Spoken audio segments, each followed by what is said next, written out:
mga ka-EA support today's video. So ito yung ating mga warriors, yung mga panlaro natin sa padating na third lap. So ito sila at mukhang healthy na ang kanilang mga sitwasyon at kalagayan. Ayan.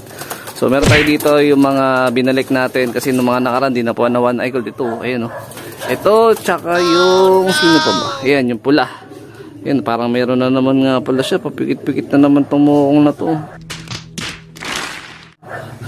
Yan, bahala ka dyan. Mamaya, check na lang natin. Pero importante kasi dyan yung tatlong warrior na panlaban natin. Si Miss Poyo, si Hanzo, tsaka si Mina to. Ayun, no, si Mina to.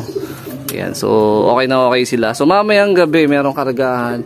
Mid-toss, Pagbilao Quezon, dyan sa SJDM RPA. So may ikisabay tayo dyan. Mid-toss. So hindi tayo sasali ng pooling. Kasi medyo nararamdaman ko bumabagal na ibon natin. Pero importante, mapagpag natin sila ngayong araw. O bukas pala, ibig ko sabihin. So ang update, ito mga ka-EA, yung ating project Gift Bird, babalikan natin sila. Halos isang linggo ko na rin na nakaganto to, na magkatabi sila.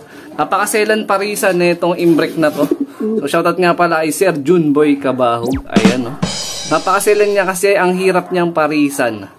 Ayan. Although matagal na sila dito kung hindi nagkakamali, mga 7 to 8 days na ata sila na ganyan. Ito, pares na. Si Japan, ayan o, grabe. Tapos kondisyon na rin siya. Ang problema, ayaw talaga siyang parisan nito ni Imbrek. Ayan o. So, ginawa ko, tamang pasilip-silip tuwing tinatanggal ko to. Sa umpisa okay sila, pero kalaunan, bigla na lang siyang inaaway. Ayan o, pansin niyo, diba? Sumasayaw-sayaw na to si Japan Pares na. Kasi yung nakaraan na naging aksidente yung naging kapares niya, pares pala sila hen. Yung nandun sa may flyers loop natin na isa. Yung stock bird natin na gagamitin. Na may bloodline ng ano yun PHA bird, tapos nakakross dun sa Benito Goken natin na si Weapon X. So ito, isang sabi ko nga, nung mga nakaraang vlog pa, isa pamimigay nga natin yung anak ni Japan.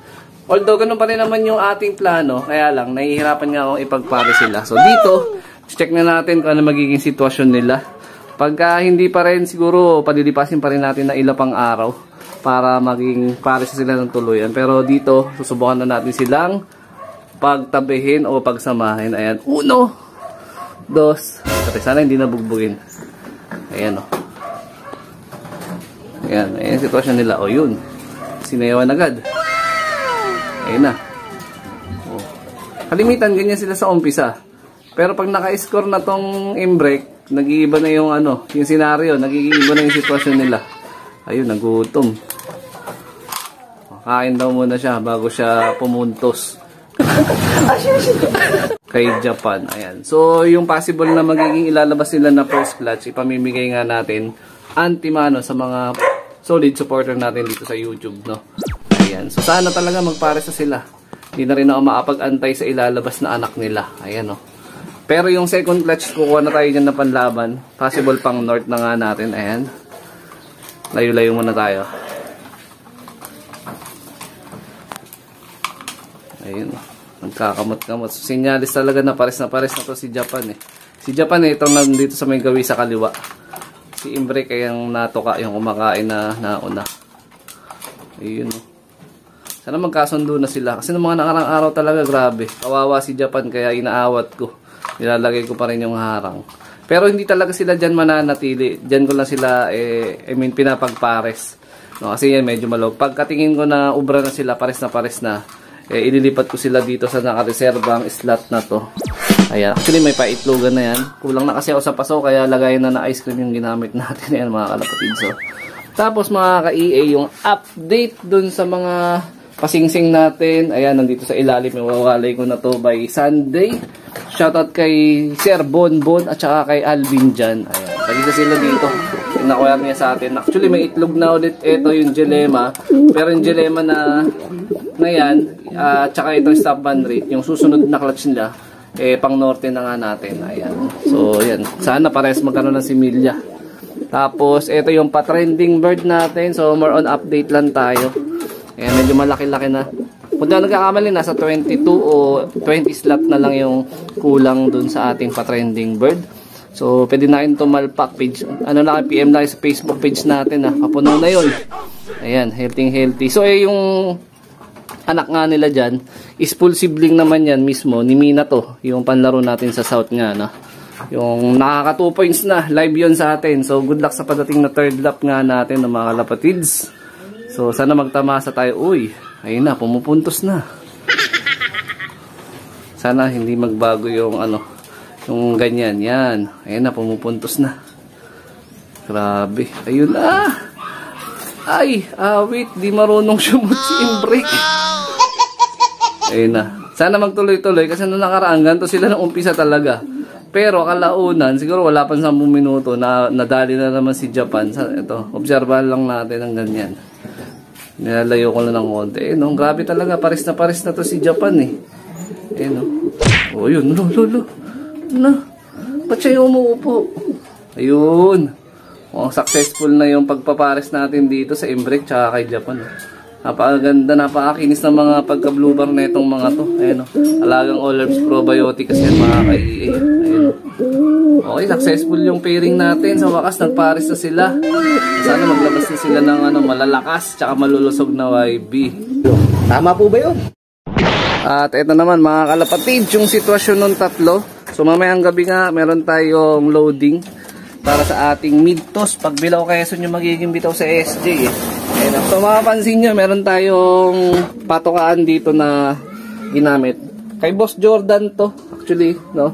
So nilagay ko lang dito sa loob kasi pagka dito natatapon. Tapos lagi pinupuntahan ng Maya.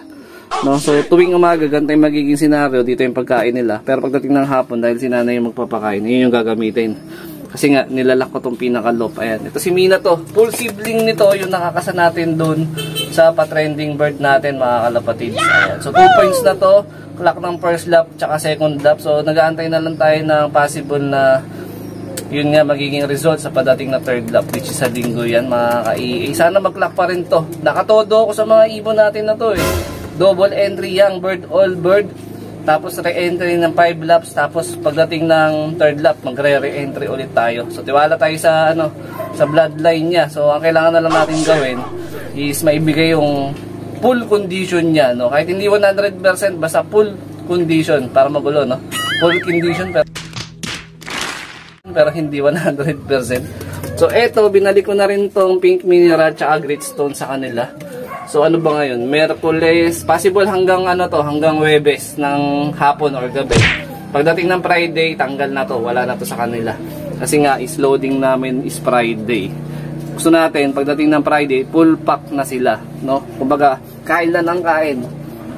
Pero syempre hindi pa pwedeng kain lang ng kain, kailangan may bitaw, kaya nagpapamid toss tayo. Tsaka nagse-self toss tayo ng malapitan. So ito yung isa pa na update, ayan doon sa Magpares.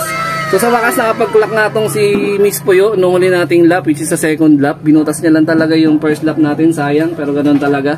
Late siya ng 1 oras nun. So nakabawi naman siya ng second lap. So hopefully ngayon padating na third lap, although sobrang challenging itong padating na third lap, eh sana malusutan na itong tatlong ibon natin sa padating na karera, no? Tapos yung talon kasi na mismong karera na yun, from 217 kilometer air distance, tatalon nga ito ng 360 to 370 kilometers, almost 130 to 140 kilometers yung talon ng third lap. Ayan, so good luck sa lahat ng kalapatids natin, syempre dito rin sa tatlong ibon natin. So dito ko natatapusin tong video na to. Ayan, sa to sa mga solid supporter natin dyan. Kamusta yung pids nila? Ubus na ba nila? Ayan, ubus na. So maganda yung ano nila, yung ginawa nila, yung kain-kain nila, kasi solve bus eh, walang dinira. Ayan, so ingat mga kalapatids, keep safe. Ayan, God bless. Ayan si Mina to, right, tang anak yan ni Batusay. Ayan, sana makalak ulit sa third lap.